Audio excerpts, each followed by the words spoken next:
Hello, Woodbridge. Dr. Zega here. Today is Friday, June 5th, and it is the conclusion of week 12 of distance learning here in our school district. This morning I sent out two letters. One was addressed to the 12th graders in the district and their families regarding our graduation plans. To sum it up, we had a long discussion yesterday regarding our options, and in light of the fact that all of our students want to graduate on their fields, on their respective football fields, all the students wanted to be together one last time. We decided, we being the principals, the administration, and the Board of Education, we are going to wait until July 8th to be exact, and we are planning an on-field graduation for our students on that day, for all of our high school students. The three separate high schools, just like we normally do. The students will be on their fields. They'll be seated 6 feet apart, but they'll be on their fields with their masks and their caps and gown, and have a very similar ceremony to what we usually do. We felt it's important that we hear our students' voice, and our survey that we sent out was overwhelmingly in favor of waiting until July. So that's what we're going to do.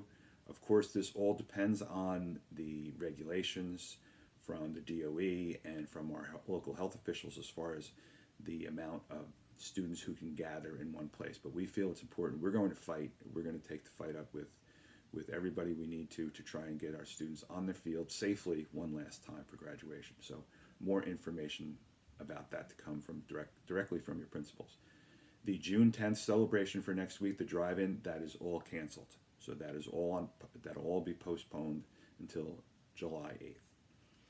We will be doing something special on June 10th. I sent out a second correspondence or a flyer about having all of our community gather June 10th at 8:20 at night. We picked 8:20 because 8:20 military time is 2020 for the class of 2020. We would invite everybody to come outside their houses, honk their car horns, rattle some pots and pans. We encourage our graduates to go out in front of their house and in their caps and gowns, throw their caps and gowns, and just for community recognition of all of our graduates, because they've been through a lot and they certainly deserve our recognition. So we hope to have a great deal of participation the night of June 10th. The second letter I sent out this morning was in regards to all of the correspondence I've received from the George Floyd murder. And the letter outlines from the school district's perspective what we need to do and how we need to address this moving further.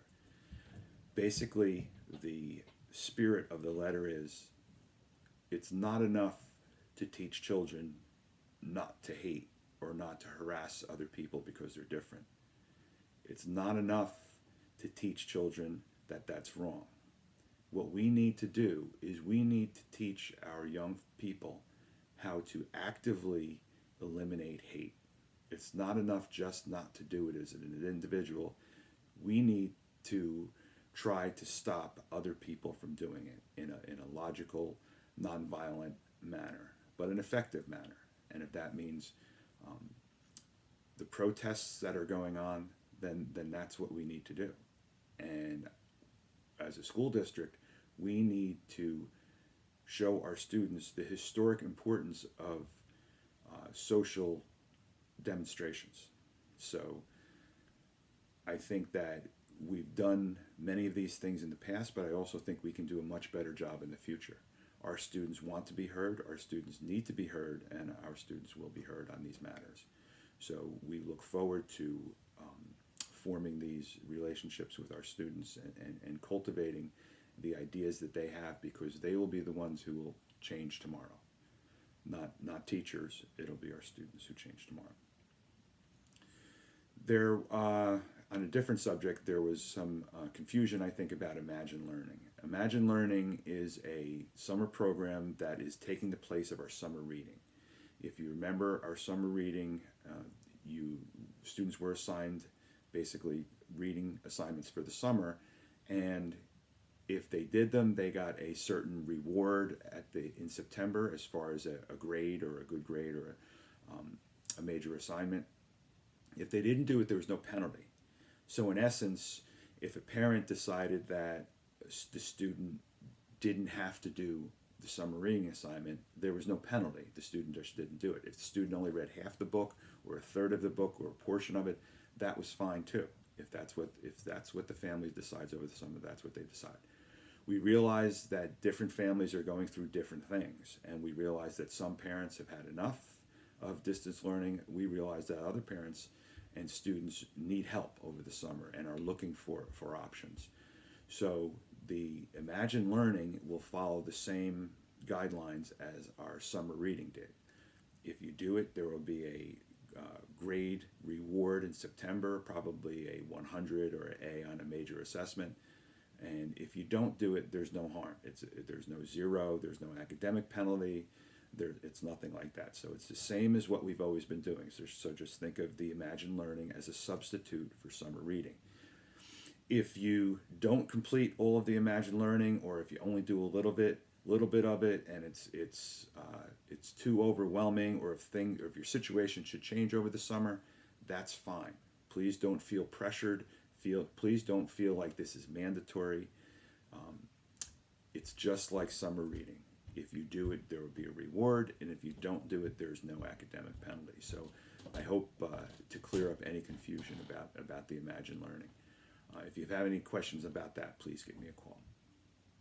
And then last, I know that I've given out different recognition and thanks and congratulations to different groups. I think this week, our final week of school, my heart goes out and my sincerest congratulations go out to our high school seniors, also to our 8th graders who are finishing middle school, and to our elementary 5th graders who are finishing up elementary school. Each of these are tremendous milestones, and each of these accomplishments need to be celebrated by you and by your family. Unfortunately, we can't have the ceremonies at school that you've become accustomed to, but that doesn't diminish by any means your accomplishment, and it should not diminish how much you celebrate at home with your family, because that's what's really important, is your celebrations within your household with your family. So we won't talk again before the end of the school year, which is Wednesday. So congratulations to all of our graduates. Congratulations to all of our high school students who are moving on. Congratulations to our 8th graders and our 5th graders who have big changes coming in September. So we hope that everyone celebrates and everyone gets a chance to really enjoy this year, because it has been a struggle. So thank you all. Have a great weekend. We'll talk next week again. Even though school will be out, we'll still talk next week. And stay safe. God bless America. Thank you.